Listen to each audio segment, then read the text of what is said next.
तो एक बार फिर आपको बता दें, ताल ठोक के आज हम बहस कर रहे हैं कि आतंक के साथ दो दो हाथ करने का खामियाजा कब तक भुगतेगा भारत। क्या आतंकवादियों के साथ अमन की आशा हो सकती है? क्या सद्भावना के तहत किसी आतंकवादी को घर पहुंचाया जा सकता है?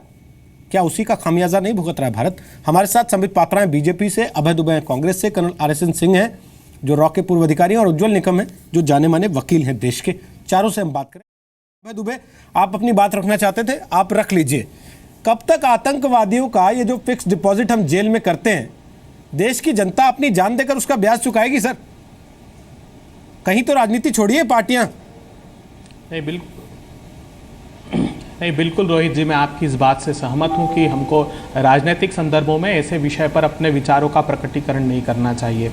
मगर जब आरोप लगाए गए, अभी संबित पात्रा जी ने याकूब मेनन का जिक्र किया, मैं पूछना चाहता हूं वो अपने स्मृति पटलों को चिन्हित करे। तत्कालीन भारतीय जनता पार्टी के वरिष्ठतम नेता ने अफजल गुरु पर क्या कहा राम जेठमलानी ने? तब कहाँ गई थी भारतीय जनता पार्टी? उन्होंने कहा कि अफजल गुरु को गलत फांसी दी जा रही है, उनका फेयर ट्रायल नहीं हुआ। तब भारतीय जनता पार्टी मुंह खोलने को तैयार नहीं थी, जबकि उसकी सजा हम लोगों के सरकार के समय निर्धारित की गई। मैं विनम्रता से भारतीय जनता पार्टी के साथी मित्रों से पूछना चाहता हूं, अभी ऐसे स्तरहीन आरोप नोबेल प्राइज़ के लगाते हैं, जब देश के सैनिक सीमा पर अपने प्राणों को आहूत करके राष्ट्र की सुरक्षा के प्रश्न को निर्धारित करते हैं, तब क्या ये बेहतर लगता है कि देश के प्रधानमंत्री स्वादिष्ट व्यंजनों की खातिर वहाँ वैवाहिक समारोह को अटेंड करें? और क्या परिणाम निकलता है उसके बाद? इतनी बड़ी आतंकवाद की घटना, तो हम सब लोगों को दृढ़ इच्छा शक्ति के साथ एक साथ खड़े होकर अतिवादी विचारधारा के खिलाफ लड़ना चाहिए। और हम दृढ़ता से सरकार के साथ हैं जब तक वो दृढ़ इच्छा शक्ति के साथ ऐसे निर्णय लेने पर अडिग रहेगी। आज अभी 2 दिन पूर्व ही मैंने VK सिंह साहब का बयान सुना कि हुर्रियत इस देश के नागरिक हैं, वो किसी से भी बात करें कोई फर्क नहीं पड़ता, तो फिर वो NSA लेवल की टॉक क्यों निरस्ती? तो एक नीति का निर्धारण करना होगा आपको, जिसके तहत ये निर्धारित किया जाए कि आतंकवाद को किसी तरह से इस देश में बर्दाश्त नहीं किया जाएगा। सर ये सारी नीतियां सबको तभी क्यों याद आती हैं संबित पात्रा, जब सवाल उठने लगते हैं? जब सरकार में रहते हैं तो ये नीतियां नहीं ना बनाता है कोई, ना बात करता है इन पर। नहीं, देखिए अभी जो 2-3 बातें कही, मैं पहले कांग्रेस के प्रवक्ता को जवाब दूं। ये जैसे पितामह भीष्म टीवी सीरियल में बोलते हैं, वैसे हिंदी में दृढ़ता दृढ़ता दृढ़ता ऐसी 5 बार दृढ़ता बोला है, जैसे कि बड़े दृढ़ता के साथ एकदम मनमोहन सिंह जी काम कर रहे थे। वो जाके सरमल सेक करके आए थे। यहाँ पर ऐसे एकदम दृढ़ता दृढ़ता बोलने से नहीं होगा। दूसरी बार आपने कहा स्तरहीन है बात, जो व्यंजन खा रहे हैं, जाके स्वादिष्ट व्यंजन खा रहे थे मोदी जी। आपको डिप्लोमेसी का, देखिए आप बड़े हैं, मैं आपका सम्मान करता हूं, आप अच्छे व्यक्ति हैं, मगर आप डिप्लोमेसी में ये स्वादिष्ट व्यंजन कहां से आ जाता है? जब डिप्लोमेसी में प्रधानमंत्री मिलते हैं, ये स्वाभाविक है, कांग्रेस के लोग ये खाना पीना ज़्यादा ध्यान देते हैं, मगर डिप्लोमेसी में व्यंजन स्वादिष्ट है या कड़वा है ये महत्वपूर्ण नहीं है। रिश्तों में किस प्रकार की कड़वाहट या मिठास हो, डिप्लोमेसी उसे कहते हैं। आप लोग व्यंजन देखना और खाने पीने का सामान देखना बंद कर दें। तो ये तीसरी बात, देखिए आप बहुत सारा सवाल पूछ रहे हैं, इतना समझा दीजिए। सर मैं बीच में नहीं बोल रहा था, मैं बीच में नहीं बोल रहा था, मैं बीच में नहीं बोल रहा था, मैं कंप्लीट कर लूं। नहीं, मैं कंप्लीट कर लूं, उसके बाद आप जरूर जवाब दीजिएगा। मैं सिर्फ आपसे इतना पूछ रहा हूं, क्या व्यक्तिगत रूप से भी आप सहमत हैं जब 2008 में 26/11 का मुंबई का इतना दर्दनाक हमला हुआ हो, इतने लोग, इतने भारतीय मारे गए हो, उनका खून भी नहीं सूखा हो, ऐसे में गुडविल जेस्चर, सद्भावना जेस्चर दिखाते हुए 25 आतंकवादियों को छोड़ दिया गया हो? आप देखिए, आप बुद्धिमान व्यक्ति हैं, आप इतना बता दीजिए ये अच्छा था या ये बुरा था, इसका अंजाम अच्छा हुआ या बुरा हुआ? इतना यहाँ बीटिंग अराउंड द बुश करने की क्या जरूरत है? व्यंजन तक जाने की क्या जरूरत है आपको? इतना तो बता दीजिए। नहीं, देखिए आप भी बेहतर तरीके से जानते हैं संबित जी, सरकार में आप हैं, कि एक कलेक्टिव डिसीजन होता है, ये कोई अकेला एक राजनीतिक निर्णय नहीं हो सकता। सारी एजेंसियों से इनपुट लेकर के रिपोर्ट तैयार होती है, उसके बाद इस निर्णय को लिया जाता है कि जो सजा पूरी कर चुके हैं उन कैदियों का क्या निर्धारण करना है। मैंने मसूद अजहर को 150 लोगों के बदले मसूद अजहर को छोड़ने का फैसला क्या कलेक्टिव डिसीजन नहीं था? जो आप लोग जवाब में बता रहे हैं सुबह से कि मसूद अजहर भी तो छोड़ा था, और आप एक का बदला एक से बराबर कर रहे हैं। आप लोगों के नंबर गेम में लोग मर रहे हैं, कोई लिहाजदारी है इस देश में राजनीतिक पार्टियों की कि नहीं? नहीं नहीं नहीं रोहित जी, मैंने पहले ही आपको स्पष्ट किया। कांग्रेस पार्टी के अधिकृत वक्तव्य में भी देख लीजिए, उन्होंने कहा कि अजहर मसूद को छोड़ने का विषय पर हमने ये आरोप नहीं लगाया कि उसके लिए आपकी सरकार पार्लियामेंट के अटैक के लिए जिम्मेदार है या पठानकोट के लिए जिम्मेदार है। हाँ, प्रतिपक्ष का ये दायित्व होता है कि वो एक प्रशस्त मार्ग सरकारों को दे और उसके तहत ये आरोप प्रत्यारोप ठीक है, लेकिन मैं गंभीरता से ये मार्ग मत बोलिए। आप का वो जिक्र जब से अजहर मसूद को छोड़ा गया है तब से आप लोग इस पर राजनीति कर रहे हैं, हाँ या नहीं? आप हर दिन हमें सवाल पूछते हैं क्यों छोड़ा, जबकि उस मीटिंग में मनमोहन सिंह भी मौजूद थे, ऑल पार्टी मीटिंग में मनमोहन सिंह भी मौजूद थे। उसके बावजूद मुझे ये बताइए 170 लोगों को, अरे मसरत आलम पे जवाब दे देता हूं, सुन लीजिए, मसरत आलम के लिए मैं मसरत आलम पे भी जवाब दे देता हूं। क्यों डिनाई कर दिया? आप सुनिए मसरत आलम का जवाब सुनिए मसरत आलम पे मैं आपको जवाब दे। मसरत आलम के मामले में कोर्ट नहीं कहा कि इस पर कोई चार्जशीट नहीं हुई है, किसी व्यक्ति को बिना चार्जशीट के इतने दिन रख नहीं सकते। हमने कहा ठीक है, छोड़ देते हैं, फिर चार्जशीट लाके अंदर कर देंगे। 10 दिन छोड़ा, मसरत आलम ने पाकिस्तान का झंडा दिखाया, उसको बांध के अंदर डाल दिया, तो हो गया ना, अंदर डाल दिया। आपने ऐसा क्यों चार्जशीट, बिना चार्जशीट के लोगों को अंदर क्यों रखते हैं? बिना होमवर्क के आप जानते हैं कोर्ट छोड़ देगा, वैसे क्यों करते हैं?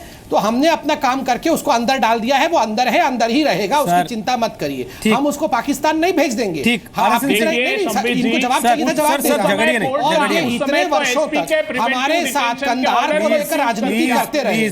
मेरा कहना यह है कि आप लोगों के नंबर गेम में लोग मर रहे हैं।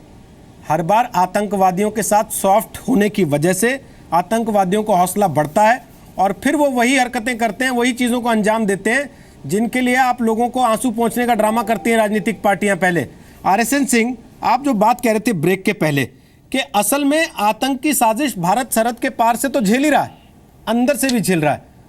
तो जब राजनीतिक पार्टियों का ये रवैया है, जिनको कानून बनाने और इंप्लीमेंट कराने हैं, तो कहां से लड़ देंगे आतंकवाद से? फिर तो वो लोगों को चारे की तरह इस्तेमाल कर रहे हैं।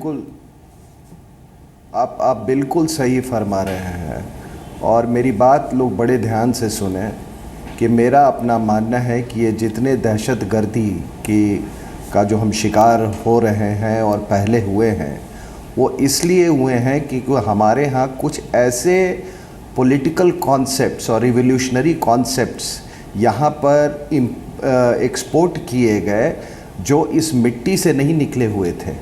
जैसे कि जिहाद भारत की मिट्टी से नहीं जन्मी हुई कोई कॉन्सेप्ट है। उसी तरीके से ये आपका कम्युनिज़्म यहाँ की मिट्टी से निकली हुई चीज़ नहीं है। सोशलिज़्म यहाँ की मिट्टी से निकली हुई चीज़ नहीं है। और आप देखोगे कि जो चीज़ ऐसे इज़म्स और कॉन्सेप्ट जो हमारे यहाँ एक्सपोर्ट हुए हैं, वो केवल दहशतगर्दी और बर्बादी लेके आए हैं। और इसका समावेश आपने अभी एक जवाहरलाल नेहरू यूनिवर्सिटी में भी देखा। ये अल्ट्रा लेफ्ट विंग एक्सट्रीमिज़म क्या है, ये माओइज़म क्या है, ये सब एक्सपोर्टेड कॉन्सेप्ट्स है। किसका ऑफशूट है ये आपका कम्युनिज्म का ऑफशूट है। आज परिवारवाद आप देखिए किसका ऑफशूट है, सोशलिज्म का कॉन्सेप्ट है।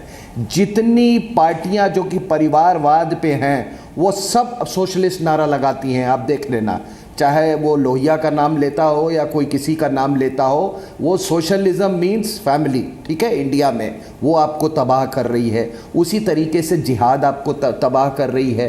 तो आपने अपनी मिट्टी को छोड़ दिया साहब, इसीलिए आपने इनको रिस्पेक्टेबिलिटी दे दी। सोशलिज्म, जब बाबा साहब अम्बेडकर ने ये वर्ड सोशलिस्ट डालने से मना कर दिया था, तो फिर आप इतने काबिल कैसे निकल गए कि आपने उसको ठोक दिया सोशलिज्म। कोई और, बाबा साहब अम्बेडकर ने बोला था कि future generations that will come may even evolve a better system. तो आपने उनकी बात नहीं मानी और आज बाबा साहब अम्बेडकर की आप लोग दुआई देते हो। तो देखो, ये जो हमने ये सारे जो ये इंपोर्टेड कॉन्सेप्ट्स लिए हैं, इसीलिए ये आपका देश सॉफ्ट स्टेट हो गया है। और आप कभी भी, जब तक इसको अबेंडन नहीं करोगे, आप कभी भी आप टेररिज्म के खिलाफ आप लड़ाई नहीं लड़ सकते हो। आप किसी से बात कर लो, माओवादी क्यों है, तो माओवादी ये इसलिए है क्योंकि गरीबी है। क्या हर गरीब आदमी वायलेंस पर उतर आता है? ये जिहादी क्यों है? क्योंकि इनके किसी एक धर्म को नकारा जा रहा है। I mean what sort of argument is it? ये सोशलिज्म वगैरह को पहले तो कॉन्स्टिट्यूशन से उठा के फेंक दो, उठा के फेंको, ये कम्युनिस्ट पार्टी को बैन करो इस कंट्री में, और ये जिहाद विहाद सब बंद करो और बोलो कि अपनी मिट्टी को उठा के एक बार सूंघ लो और देखो ये मिट्टी तुमको बहुत सारे सॉल्यूशंस दे देगी। दूसरी बात निकम साहब ने कही, निकम साहब मैं आपको बता दूं, ये जो अंग्रेज भाई लोग हैं, वेस्टर्न कंट्रीज हैं, ये देखो, ये आज आपके पास $1 मिलियन है, आप सबसे दुनिया के छटे हुए जिहादी ऑर्गेनाइजेशन हो, आप वहाँ पर जाके आप लंदन में ऑफिस खोल सकते हो, आपको सिटीजनशिप भी मिल जाएगी। आप देखो दुनिया की जितनी गंदी और बेहूदी ऑर्गेनाइजेशंस हैं, दहशतगर्द ऑर्गेनाइजेशंस हैं, उनका ऑफिस या तो लंदन में रहा है या ब्रसल्स में रहा है या पेरिस में रहा है। तो ये ह्यूमन राइट्स वाले जो ये, अरे साहब आज तो यूरोप की ये जर्जर हालत है। मैं आपको बता दूं कि अगर 30-40 हज़ार की एक अच्छी से सेना हो, it can run over entire Europe, और आप उसकी दुहाई देते हो कि लंदन में उसने ये बोला और पेरिस से उसने ये, अरे जर्जर है हालत, जर्जर। तो देखो मैं फिर से वही बोल रहा हूं कि ये देश की मिट्टी को एक बार उठा के उसको अच्छे से उसका मुआयना करो, बड़ा सॉल्यूशंस दे देगी। ये सारा फेंको समुंदर में, ये सारे कॉन्सेप्ट जो है।